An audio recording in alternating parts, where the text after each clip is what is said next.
Olá e bem-vindos aí para a nossa aula de História do Rio Grande do Norte, dando continuidade ao nosso curso de preparação para a Assembleia Legislativa, né?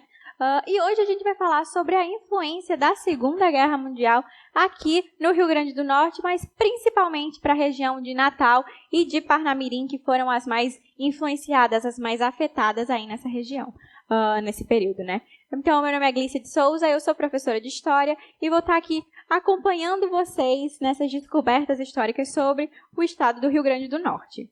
Então, a Segunda Guerra Mundial, né, ela inicia de fato só em 1939, mas a nossa participação do Brasil e de Natal especificamente só começa no ano de 1942, ou seja, bem mais para frente, né? 3 anos depois do início da guerra. E por que Natal foi escolhida, né? Tantos lugares, por que Natal? Um primeiro ponto é que toda a região Nordeste ela estava sendo observada, ela estava sendo querida pelos Estados Unidos para colocar aqui algumas bases para ajudar a se movimentar para a região da Europa, né? Só que Natal era melhor, porque se vocês observarem no mapa do nosso estado, a gente fica bem na beirinha do Brasil. É daqui para ali, entendeu? Já está ótimo, já chegamos em todos os lugares. Então, essa posição no cantinho do país, no cantinho do continente, era muito propício, era muito positivo para os norte-americanos, né? Então, eles podiam tanto sair dos Estados Unidos e parar aqui para reabastecer, para pegar suprimentos e seguir para a Europa e também para a África, como eles podiam passar aqui rapidinho e só seguir direto para a Europa e para a África. Então, por esse motivo, Natal vai ser escolhida aí para ter não uma, mas 2 bases norte-americanas, né? E essas 2 bases, elas eram a marítima e a terrestre. A base marítima, ela era chamada também de rampa. Acho que vocês devem estar aí associando o nome, né? É realmente, de fato, a rampa que a gente tem até hoje ali na região das Rocas, perto do Rio Potengi, né? Perto da galera que vende peixe, enfim, é bem por ali mesmo. E a gente tem a base terrestre, que também era chamada de campo, afinal o nome dela era Parnamirim Field, por isso que era campo, né? E ficava ali na região onde hoje a gente conhece como Parnamirim. Então, de fato, aí é por esse motivo os nomes, e essas eram as 2 bases que os norte-americanos vão construir aqui na cidade de Natal e também na região de Parnamirim, né? Natal e adjacências. Então, vamos falar um pouquinho mais, vamos conhecer um pouco melhor essas bases militares que existiam aqui no RN. Parnamirim Field, como eu falei para vocês, era o nome da base terrestre, daí o apelido de campo, né? Field é campo em inglês, então por isso o nome. Parnamirim Field tinha uma localização na região de Parnamirim e foi responsável por impulsionar a criação de diversas estradas. Então, essa região que vocês pegam aqui de Parnamirim vindo para Natal, de Parnamirim indo para Macaíba, enfim, tudo isso foi construído no período, foi pensado para melhor acolher, para melhor receber os soldados norte-americanos que vinham para cá, né? Então, a base aeronaval, que era a rampa, foi montada nas margens do Rio Potengi e recebia aeronaves de carga e de passageiros. Então, na rampa pousavam aviões que traziam suprimentos, tanto na forma de pessoas, né, soldados, enfim, quanto também outros tipos de suprimentos. Comida que eles precisassem, armamento que eles precisassem, materiais que eles precisassem para construir alguma outra coisa, enfim. Tudo isso chegava através de aeronaves ali na região da rampa, né? Então, a base marítima, que é a rampa, ficava nas imediações do bairro das Rocas, que era um bairro periférico. Na época era um bairro periférico e segue sendo um bairro periférico até a atualidade, que é ali aquela região realmente perto das Rocas, perto do mercado do peixe, enfim. Então, o bairro se expandiu com diversas construções. Era uma região periférica, ele vai se expandir aí com o tempo, mas não deixa de ser periférico. Ele cresce em torno dessa população norte-americana que vem para Natal também, mas não chega a deixar de ser periférico. Isso é importante vocês manterem em mente. E como foi a estadia desses norte-americanos em Natal, né? Afinal, a gente não podia passar com alguns milhares de norte-americanos aqui e não pegar alguns trejeitos, não haver uma troca cultural. Então, a gente estima, né, que existiram aí 10 mil norte-americanos que passaram a residir em Natal, e esses 10 mil representavam 20% da população natalense na época. Ou seja, é um número bem gritante, é uma quantidade muito grande da população. Quase 1/4 da população natalense não era de Natal, e sim de norte-americanos. E por que estima-se que eram 10 mil? Porque o controle desses números, esses dados, era com os Estados Unidos. E os Estados Unidos, né, como vocês devem saber, não abriam os seus dados, as suas informações com muita facilidade. Por isso que é estimado que existiam aí cerca de 10 mil norte-americanos em Natal. A convivência com os gringos, que é como eles ficaram conhecidos na época, né, influenciou a comunicação e a alimentação dos natalenses. Então, foi através dos norte-americanos que nós começamos aí a experimentar o chiclete, nós tivemos o primeiro contato com o milkshake, com o refrigerante. Nós passamos a, nesse período, fazer ok com os dedos assim, ou com os dedos assim. Essa palavra, né, ok, foi algo que trazido pelos norte-americanos.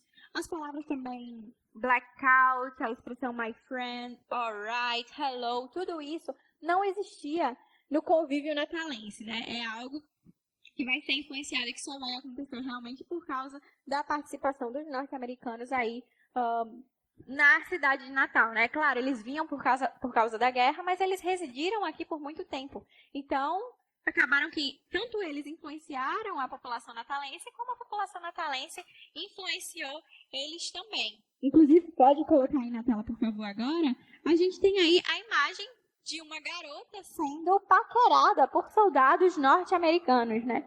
E deixa eu passar aqui para vocês. Nessa primeira imagem do nosso slide, são soldados norte-americanos em cima de um jegue na cidade, na praia, né, de Ponta Negra. Então, essas figuras, eles realmente se colocaram na cultura natalense. Eles queriam experimentar de tudo. O jegue não é algo tão comum assim nos Estados Unidos. As praias quentes, do modo como são aqui, também não era tão comum na época. E é importante frisar que a gente está falando do período da Segunda Guerra Mundial, né? Foi um período muito sombrio. Então, qualquer oportunidade de se divertir, de esquecer um pouco, pelo menos por 2 segundos, o que estava acontecendo, era muito bem-vinda. Daí também que vão nascer casas de show, bares, cafés na região da Ribeira, né?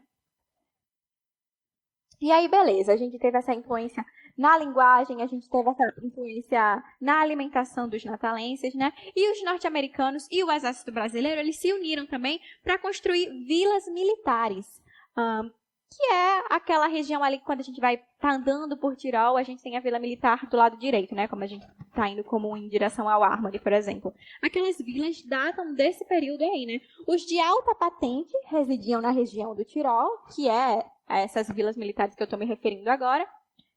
E eles ficavam ali no Tirol porque a base terrestre é que estava relacionada com os soldados de alta patente. E aí ficava bem rapidinho, era só pegar uma linha reta e eles estavam saindo de Parnamirim Field para a região onde eles moravam, né?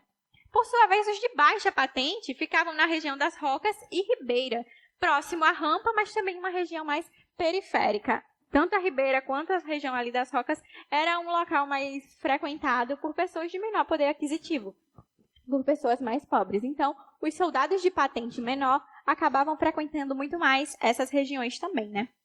E aí, vamos falar agora sobre o pós-guerra, né? Porque essa Segunda Guerra Mundial e eles terem vindo para cá, para Natal, fez com que não só Natal e os Estados Unidos, mas o Brasil inteiro com os Estados Unidos se unisse, né? Tornasse aí uma relação mais próxima. E aí a gente vai ter alguns reflexos disso após o fim da Segunda Guerra Mundial. Então, o Brasil e os Estados Unidos têm uma relação próxima desde a Primeira República. E a participação na Segunda Guerra Mundial acabou estreitando ainda mais esses laços. Na década de 1960, o então presidente dos Estados Unidos, né, o J.F. Kennedy, ele destina vultuosos recursos da Aliança para o Progresso, que a Aliança para o Progresso foi algo organizado realmente para fazer com que alguns países conseguissem se desenvolver, e era um programa estadunidense, então era financiado pelos Estados Unidos, para o Brasil. Então, ele manda recursos da Aliança para o Progresso para o Brasil, e com certeza foi em decorrência do auxílio que o Brasil deu durante a Segunda Guerra Mundial. Então, o RN foi o estado nordestino que mais recebeu recursos aí da Aliança para o Progresso. E por que será, né? Foi aqui no Rio Grande do Norte que esses norte-americanos encontraram uma segunda casa para esse momento extremamente complicado que o mundo inteiro estava vivendo. Então, foi importante para eles e eles reconheceram através desse auxílio aí com a Aliança para o Progresso, né? Então, a experiência de alfabetização em Angicos, aquela lá que acontece com o Paulo Freire, ela também recebeu recursos da Aliança para o Progresso. Então, o que Paulo Freire vai fazer ali na região de Angicos é alfabetizando as pessoas mais pobres através do método Paulo Freire, foi financiado também com dinheiro aí dos Estados Unidos. Para a gente terminar a nossa aulinha aí de Segunda Guerra Mundial, eu queria dar algumas dicas, né? Separei aqui 3 dicas para vocês com relação a esse conteúdo. Primeiro, foquem muito na separação geográfica por patente. O que eu quero dizer? O pessoal mais rico ficava aqui na base terrestre e residia na região de Tirol. O pessoal mais pobre era da rampa, né, a base marítima, e residia na região das rocas e da ribeira. Com certeza, algo relacionado a isso pode cair, algo relacionado a essa divisão que acontecia. E eu sugiro também que vocês reflitam, né, sobre os reflexos que isso tem até hoje. A região de Tirol hoje é uma região mais rica? É uma região mais pobre? É uma região mais comercial? E como é que é a região das rocas? É mais rica? É mais pobre? A galera ainda vive majoritariamente da pesca? Enfim, reflitam sobre isso, que seria bastante interessante para a prova de vocês. Outra dica, quantidade de bases militares e suas características. Nós tivemos não uma, mas 2 bases militares aqui no nosso estado, né? Então, foquem que foram 2 bases militares e nas características específicas de cada uma. Para que servia a rampa? Para que servia o campo? Quais eram os objetivos? Quem era atendido por cada um desses espaços, né? Tudo isso é coisa que eu falei aqui na aula de hoje. Então, se vocês esquecerem ou se quiserem dar uma revisada, é só voltar aí à nossa aula. E por último, influência na cultura, através da comida e do vocabulário. Nós passamos a experimentar milkshake, nós passamos a mascar chiclete, nós passamos a beber refrigerante. Foram coisas, né, alimentos trazidos por esses norte-americanos. Mas nós também mudamos o nosso jeito de falar. Agora era alright, era blackout, era ok, e tudo isso refletiu aí na nossa cultura, no nosso vocabulário. Isso com certeza pode ser cobrado na prova de vocês também, beleza? Então é isso, espero que vocês tenham conseguido compreender bem todo o conteúdo até aqui e até a próxima aula.